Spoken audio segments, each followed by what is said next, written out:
Projet numéro SCP-823. Classe Euclide. Procédure de confinement spécial. SCP-823 doit être surveillé au minimum par 6 membres du personnel présent sur le site, jusqu'à ce que des protocoles de décontamination soient mis au point, et jusqu'à ce que l'objet en question soit neutralisé. Les membres du personnel doivent impérativement rester dans la zone sécurisée située à 20 mètres autour de l'actuelle zone rouge. Tout individu, civil ou non, entrant dans la zone rouge établie, doit être immédiatement éliminé par le groupement d'intervention mobile de la Fondation. Si une musique est émise depuis la zone rouge, les membres du personnel de la Fondation doivent immédiatement s'équiper de protection auditive et se retirer de leur position pour se retrancher dans l'actuelle zone jaune, se délimitant à 2 km autour de la zone rouge et en informer immédiatement les membres du personnel scientifique de la Fondation.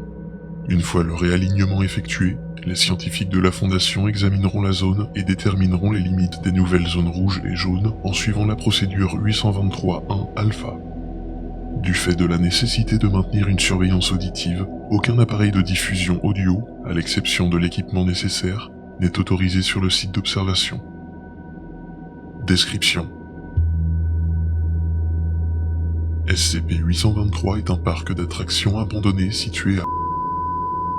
Le site fut abandonné en 1993 après de violents incidents ayant provoqué la mort de nombreux visiteurs.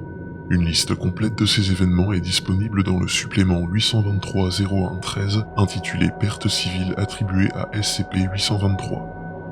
SCP-823 fut finalement abandonné après les événements du aussi connu sous le nom de Bloody Sunday, lorsque l'activité anormale du lieu a atteint son apogée 20 ans après son ouverture. 231 visiteurs furent tués et 7 autres blessés ou mutilés. Une liste complète des pertes se trouve dans le supplément 823-01-14 intitulé « Pertes civiles résultant de l'événement 823-99 Euclide », laquelle inclut notamment 2 individus décédés, retrouvés fusionnés à de multiples parties de leur corps à la sortie de l'attraction Tunnel de l'amour. 15 individus décédés, retrouvés sur la montagne russe Thriller Chiller, tous décapités suite à un choc violent. Des témoins ont signalé que les décès n'ont pas eu lieu simultanément, mais par groupe de 2, depuis le premier rang jusqu'au dernier. Une analyse détaillée indique que chaque groupe de décès correspond à un virage ou une boucle sur le parcours du manège. Un individu décédé, retrouvé sous la montagne russe Thriller Chiller, mort d'une fracture de la nuque et d'importants traumatismes crâniens causés par une chute de 15 mètres dans une position renversée. L'individu était assis dans les derniers wagons et est parvenu à s'extirper du harnais de sécurité de l'attraction en milieu de parcours. Un individu vivant, retrouvé démembré dans l'attraction La Maison des Miroirs. Le bras gauche fut retrouvé à 6 mètres du torse. La jambe gauche fut retrouvée attachée au plafond par ses tendons. Le sujet 79 possédait toujours sa jambe droite partiellement dévorée. Les analyses ont révélé que les traces de morsures retrouvées sur la chair et les os de la jambe sont d'origine humaine. Le bras droit n'a pas été retrouvé.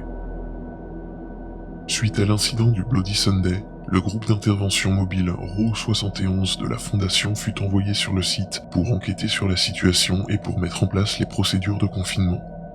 Le groupe d'intervention mobile RAW 71 n'a pas réussi à déterminer la cause ou la localisation des décès du fait des pertes infligées aux membres de l'équipe. Voir le supplément 823-01-15, perte au sein du GIM RAW 71 causée par l'événement 823-99 Euclide.